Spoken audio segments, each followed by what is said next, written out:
Hades is a game that has been on everyone's mouth recently, and I'm so happy about it because it's one of those games that really gives a lot of importance to art. Everything in this game, from the character design to the animations and the voiceover, is freaking incredible. But what about the music? Well, let's listen to some of it, and I'm gonna tell you what I think about it from the perspective of a music producer. This one is called In the Blood. In these first 20 seconds, we hear so much of the identity of this soundtrack. There's a certain sound that is very recurring throughout Hades.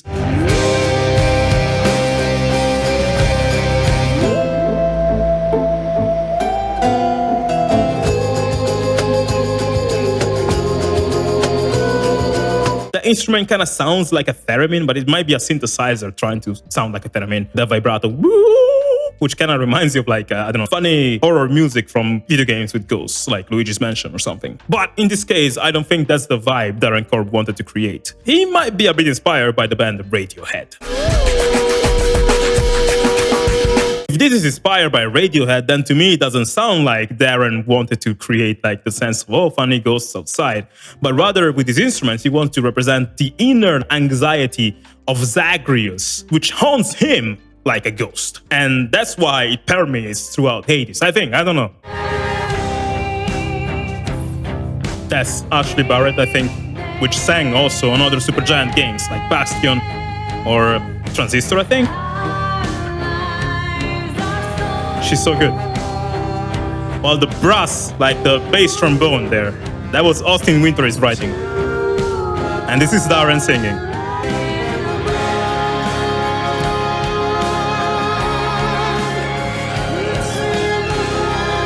Man, Darren's vocals here are so interesting because, I mean, Ashley is doing an amazing job, but he is singing even higher than her. Like, guys tend to have lower voices and girls tend to have higher voices. So in music, usually when you want to go super high, you might use a female vocal to lead that part. Here, Darren subverts our expectations, but doing the reverse. It's rare. It reminds me again of those bands like Radiohead with Tom Yorke, who sings that way, or Coldplay with Chris Martin, who always uses falsetto. To me, when I hear a man sing like that, it feels very vulnerable. It kind of sounds almost like that's the lament of Zagreus, and the female counterpart, Ashley, represents Persephone instead. It's this beautiful duet. And then underneath that, you have the beautiful strings going crazy.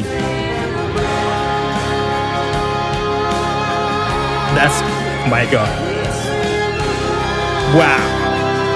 Wow.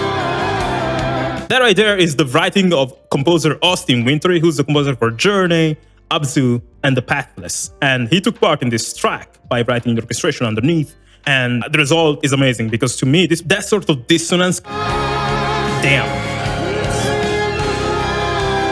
creates a sense of pain that sounds very dark, but also kind of seductive in a way, which is why I say it's sexy. And the reason for it is Austin and Darren and Ashley here are using a mode, which is very exotic. Now, for those of you who don't make music, I'm going to explain modes in a way that every single Hades player can easily understand. So, question. What makes Hades such a compelling game? Well, it's the fact that on every single run through the underworld, we find different boons and power-ups from different divinities, which are randomized. So on every run, we get a different build for our character. The collection of boons you pick determine what you can do. You have a Poseidon, Dionysus, and Artemis, and Hermes boon collection. You're gonna be super fast and like knock everything away. But if you have an Athena and Zeus, then you're gonna be more of a defender, tank kind of character, right? When you're a musician, and you sit down to write a song, you do the exact same thing. You pick a collection of notes you're going to use throughout your song in whatever order you want. And according to which combination of notes you picked, you get a different scale or key, which gives you the possibility to evoke certain emotions with your piece of music. Now that we know what a key is, what is a mode? Well, a mode is when you use a certain scale, but you change a few notes to make it sound a bit more in a certain style.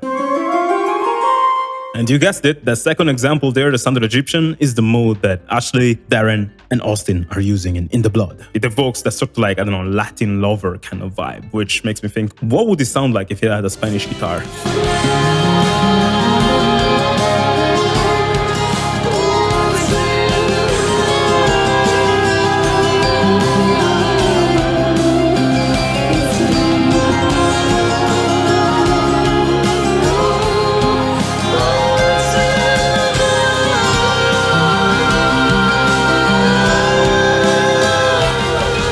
There's also something else I should say about In the Blood, which escaped me before, but going back to it now, this part right here,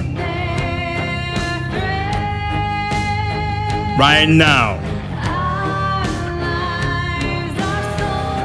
this moment right here is so meaningful because right now we heard the motif that haunts us throughout the whole game. I'm talking about... It's so important because every single video game soundtrack that has been remembered through time usually had one of these, like a motif that is maybe not so long, it's easy to remember, and it permeates throughout the soundtrack and in our memories because we heard it so many times.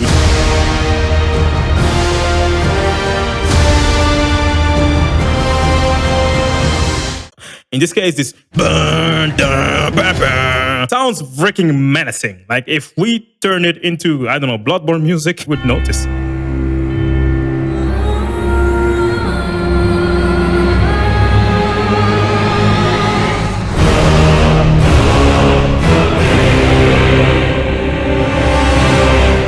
Sounds like freaking death is coming to get you, which is literally what's happening because you're the son of Hades, right?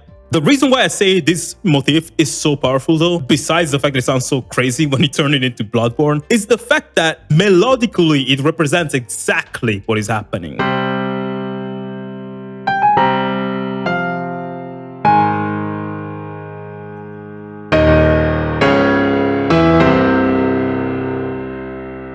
This appears in a few tracks throughout the game. For the most part, it always drags us down, musically speaking and in terms of mood. But in the Blood, there's something interesting that happens. The guitars are playing the motifs normally, but check out what Ashley is doing.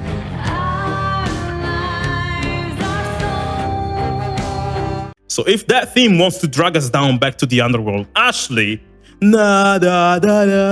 goes high. So it's kind of like she's taking Zagreus and dragging him upstairs. That's what I feel in this line, which is, you know, maybe they just put it there for the sake of harmony and make it sound more cool and more interesting. But to me, it sounds like there's a meaning in that, which is very interesting. And once again, Austin Wintory does an amazing job at like beefing and all of that up with a beautiful orchestration. I definitely recommend to check out his channel where he actually teaches how to make video game music. But besides from the lore crafting and all that stuff, can we just say that Hades music deserves a medal also for the bass lines?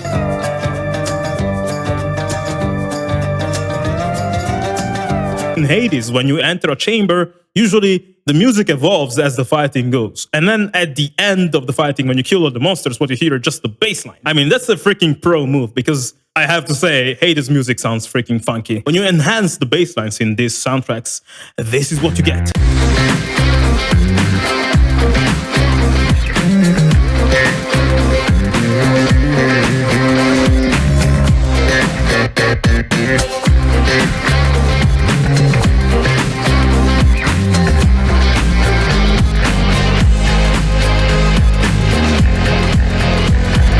Also, I love the fact that the soundtrack has this sort of like Egyptian and Greek vibes all throughout. So it's like Greek Egyptian metal.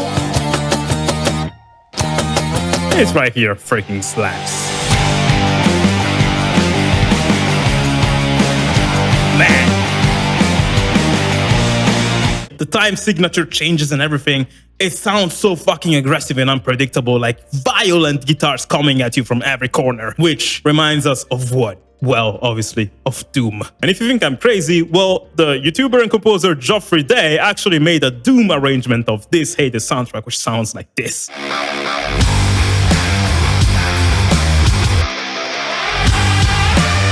Check out the full thing, by the way, on his channel, and it's pretty dope, honestly. So what we have here? Well, we have a game that has Radiohead vibes and a freaking composer who's so fucking good and particular, but can also sing. We have Austin Wintory on the orchestra, and we have funk, and we have metal, and we have doom, and we have like so many amazing things. It freaking slaps. So if you haven't tried Hades yet, I definitely recommend it. If you did and you love the music, I recommend buying the album. It's available on Bandcamp. Thanks again to the amazing people who support this channel on Patreon and buy me the time to be able to make these videos. And to everyone else, guys, appreciate you too. I'll see you in the next videos.